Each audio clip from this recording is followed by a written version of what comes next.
हाय दोस्तों। तो कैसे हैं आप लोग।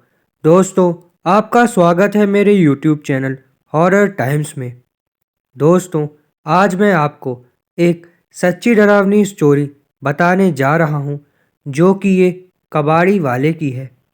दोस्तों, आगे की स्टोरी मैं उन्हीं कबाड़ी वाले के नाम से ही कंटिन्यू करूंगा। दोस्तों, उस कबाड़ी वाले का नाम हरिया है और उसकी उम्र होगी यहीं कुछ 28 से 30 साल। बात भी लगभग आज से 35 से 40 साल पुरानी होगी। हरिया कबाड़ी का काम करता था और उसके परिवार में वो, उसकी बीवी लता और उसके दो बच्चे थे। दुकान तो उसकी 16 की थी, मतलब दुकान नहीं थी उसकी, झोला छाप था वो। केवल एक साइकिल थी जिस पर वह कबाड़ी का सामान लादे रहता था। वो तो केवल इस गांव से उस गांव जाकर पुराना सामान खरीदता था और उस सामान को शहर जाकर बेच देता था, जिससे उसे कुछ पैसे मिल जाते थे, जिससे उसकी आजीविका चलती रहती थी। वो समय ऐसा था कि जब ना तो बिजली थी और ना ही ज़्यादा पक्के रास्ते की व्यवस्था। इंसानों के द्वारा बनाई गई पगडंडियों से ही होकर वो वहाँ जाया करता था। ऐसे ही एक दिन की बात है, जब सुबह सुबह ही हरिया दूसरे गांव में भंगार का सामान लेने के लिए गया था। आज उसका दिन अच्छा था और उसको बहुत सारा कबाड़ का सामान मिला था। तो उसने सोचा कि चलो एक दो गांव और घूम आए तो थोड़ा और सामान मिल जाएगा। यही सब सोचकर वो दूसरे गांव भी चला गया। उसको वहाँ भी खूब सारा कबाड़ का सामान मिला और ऐसे करते करते उसे शाम हो गई थी। अब वो सोचने लगा कि अरे, आज तो समय का पता ही नहीं चला। मुझे घर पहुँचने में पक्का देर रात होने वाली है। अगर आज मैं यहाँ रुक जाता हूँ तो घर पर सब मेरी चिंता करेंगे। इसलिए मुझे जल्द से जल्द यहाँ से निकल जाना चाहिए। और ये सब सोचकर वो अपनी घर की ओर निकल जाता है। वैसे वो अपने गांव से काफ़ी दूर आ गया था और तकरीबन 3 से 4 घंटे उसके लगने ही वाले थे अपने गांव पहुंचने में। हे भगवान, आज काम के चक्कर में बहुत लेट हो गया हूँ। घर पर लता और बच्चे मेरी राह देख रहे होंगे। मुझे घर जल्दी से जल्दी पहुंचवा दो। उसके घर का रास्ता वैसे तो बहुत लंबा था, पर अगर वो जंगल वाले रास्ते से जाए तो वो जल्दी पहुंचेगा। यही सब सोचकर वो मन ही मन बड़बड़ाए जा रहा था। रात के कुछ 10 बज रहे होंगे। उसे जंगल से थोड़ी दूर पर लालटेन और आग की रोशनी दिखाई दी, तो उसे थोड़ा सा सुकून मिल रहा था। पर थोड़ा आगे जाने के बाद उसे वो रोशनियां आना भी बंद हो गईं। अब हरिया धीरे धीरे आगे बढ़ रहा था, पर उसके सामान की वजह से वो थोड़ा थक भी रहा था। तो वो थोड़ा आराम करता और फिर से चलने लगता।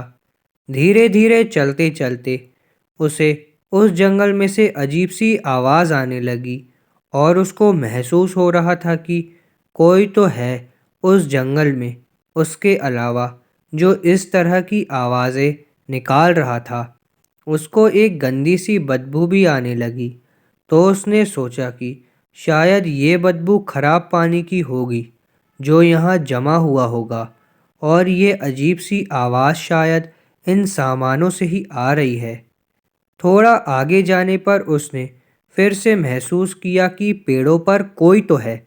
शायद ये कोई पक्षी हो। पर फिर उसने देखा कि वो जो कोई भी था, वो एक पेड़ से कूदकर दूसरे पेड़ पर जा रहा था।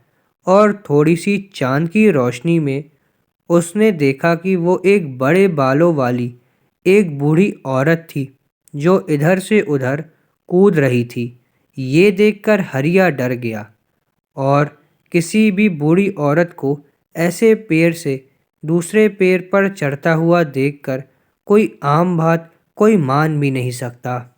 हो न हो ये एक चुड़ैल ही थी। और ये सोचकर हरिया पसीने से तरबतर हो गया। पर हरिया ने अपने डर पर काबू पाया और उसने सोचा कि तेज़ तेज़ गाड़ी चलाता हूँ और जल्दी से यहाँ से निकलता हूँ ताकि इससे जान तो बचे। मैं तेज़ी से अपनी साइकिल चलाने लगा और बस इसी इंतज़ार में था कि कब घर पहुँचूँ और इस डायन से कब मुझे छुटकारा मिले। अब मुझे वो डायन दिखना बंद हो गई थी और न ही किसी पेड़ से हिलने की आवाज़ आ रही थी। मुझे लगा कि शायद वो सब मेरा भ्रम होगा और मैं काफ़ी थक भी गया हूँ, तो मुझे ऐसा खाली एहसास हुआ होगा। अब मुझे थोड़ा आराम हुआ, पर मैंने एक बात पर गौर किया कि मेरी साइकिल पर जो पीछे भार लदा था वो काफ़ी भारी हो गया था। अजीब बात थी कि ऐसा कैसे हो सकता है। मतलब शायद मैं थक गया हूँ तो मुझे ऐसा लग रहा होगा। तो मैंने थोड़ा रुक गया और मैं आराम करने का सोचा। मैं आराम कर ही रहा था कि तभी मैंने अपने पीछे किसी की सांसों की आवाज़ सुनी।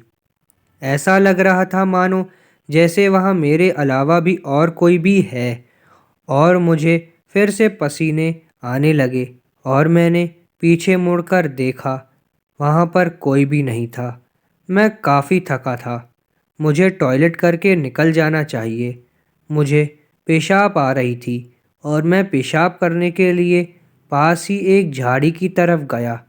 जब मैंने अपना काम ख़त्म किया तो जब मैं अपनी साइकिल तक जाने लगा तो मैंने देखा कि एक बूढ़ी और सफ़ेद बालों वाली ये वही चुड़ैल थी जो कुछ देर पहले पेड़ों पर कूद रही थी।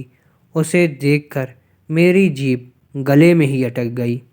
वो चुड़ैल काफ़ी ज़्यादा भयानक थी और उसका चेहरा बेहद ही बदसूरत और काला था।